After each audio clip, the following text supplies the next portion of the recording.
Ladies and gentlemen, welcome back to another Buffalo Sports Center video. I am Don. It's good to see all of you again. Just had a little bit of a life change here, but I'm back and I'll be doing all the previews for this season and a couple more videos, but expect a lot more of Cal to be in the videos. Anyways, let's get to a rather serious topic today. It's about Matt Araiza. He's been the talk of every single Bills fan, I believe, in Buffalo right now because of the very serious allegations against him. So a couple of nights ago, a civil suit was made public and widely known by the LA Times. In this suit, a 17-year-old girl was at a Halloween party, on an off-campus party. Matt Araiza was also there. At this party, the 17-year-old girl allegedly was raped. I hope I don't get demonetized if I say that, but she was raped by Matt Araiza, who she claims was the main guy, along with three other San Diego State football players. All three of them took turns in what is just absolutely disgusting allegations. I cringe even thinking about the allegations as well. But it was Matt Araiza along with two other guys at a Halloween party. The 17-year-old, yes, she was underage to make all of these. If this situation couldn't be any worse, she was underage. Matt Araiza allegedly knew she was underage, but went along anyways and did allegedly terrible things. If you notice I say allegedly, that's because this court case has not been settled yet. There is no verdict. It's just been made public a couple of days ago to the wide known public, but that hasn't stopped countless Bills fans calling for Matt Araiza to be cut. So I hope in this video that I can help clear up some of the details. I'm sure everyone knows a little bit about what's happening here, but as of this recording, Matt Araiza has not been cut by the Buffalo Bills organization. They do play tonight in their third and final preseason game against the Carolina Panthers, and according to a couple of Bills pregame onlookers, Matt Araiza was not on the field with the rest of the special teams unit, so it's highly doubtful that he does in fact suit up and play for this game, understandably with the serious allegations leveled against him. So in the suit specifically, it says that Araiza with at least three or two other men, all of them took turns raping her. The girl claims that Araiza was aware that the girl was underage and intoxicated, but he persisted on anyways. The day afterwards, as she rightly should, she went to the police, took a rape exam, and the police opened an official investigation. Now, this is where things get a very, very dicey and sketchy here, not only for Araiza, but for San Diego University as well. According to the suit, San Diego allegedly asked the police to pause their investigation as they didn't want the police, yes, the police, to interfere in an ongoing case that the police was investigating. It doesn't make any sense whatsoever. And it's highly suspected that the university was attempting to sweep this under the rug by doing this, by asking the police to do this. It was revealed that many people during the time after this party had anonymously reported what had happened at this Halloween party where the girl was allegedly raped by Matt Araiza, but the university did nothing. They did nothing in response to these reports. It's unbelievable. If all of this is true, Araiza should absolutely be cut, but of course he hasn't been found guilty, and this is a civil suit, not a criminal suit. Those are two different things here. This is a civil suit.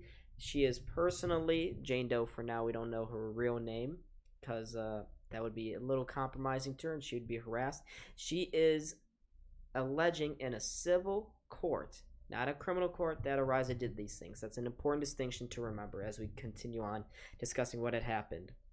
So it was during the time of the police investigation that Araiza had called her, and coincidentally enough, that call was being taped by the police, and in this call, he admitted to having sex with her. Now, when she told him to straight on say it, that they had sex, he changed his tone and said he didn't remember what happened that night. But before that, he had asked her to get tested for an STD because he had recently tested positive for chlamydia. Yes. Yeah, that's pretty sketchy. And later in the taped call, of course, she asked him, did they in fact have sex? She wanted him to say it so that the police could move further on in the investigation. Araiza dodged this question and hung up. And so, flash forward a couple months now to April of 2022. The Bills draft Matt Araiza in the 6th round. Now, we know for sure that at this point, the Bills did not know about these allegations. So, we go through training camp, right?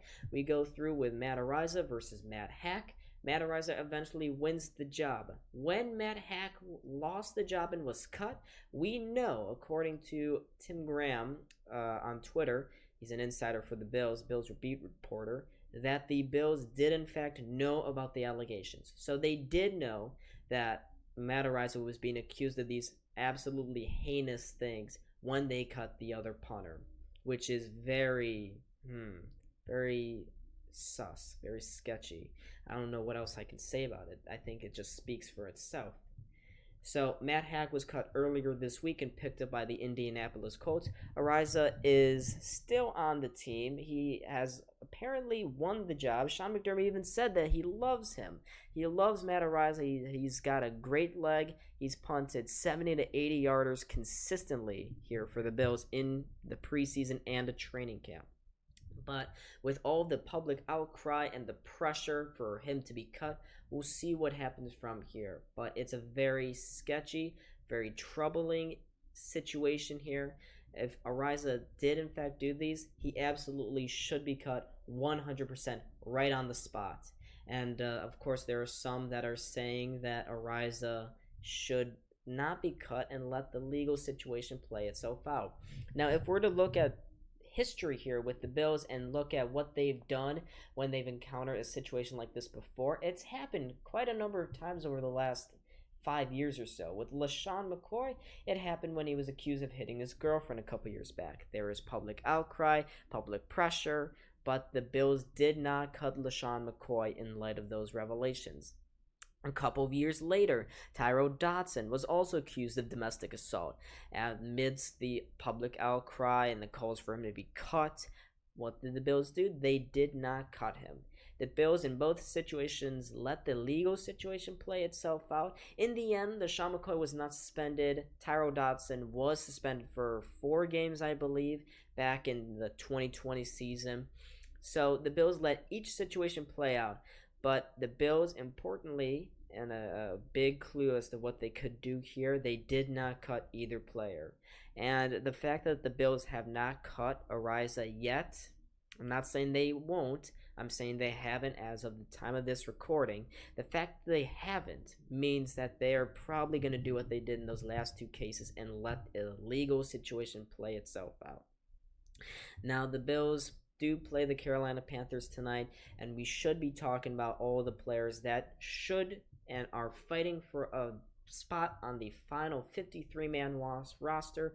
We're still a little less than 2 weeks away from Week 1 showdown against the Los Angeles Rams, and I agree with a lot of people on Twitter. This is a really, really dark cloud to have going into the season when your rookie 6th-round punter is accused of the things he's been accused of, which is gang banging, gang raping, just the worst of the worst. That's not a good thing to have when you're going into a season. The Bills should not need distractions, especially when they're trying to win the Super Bowl this year. So with all of these things taken into account, we're going to have to see what the Bills do here. The NFL can't suspend Araiza because this happened last October, so it falls out of their realm of personal conduct rules, but the Bills could absolutely cut him. So we'll see what happens with that.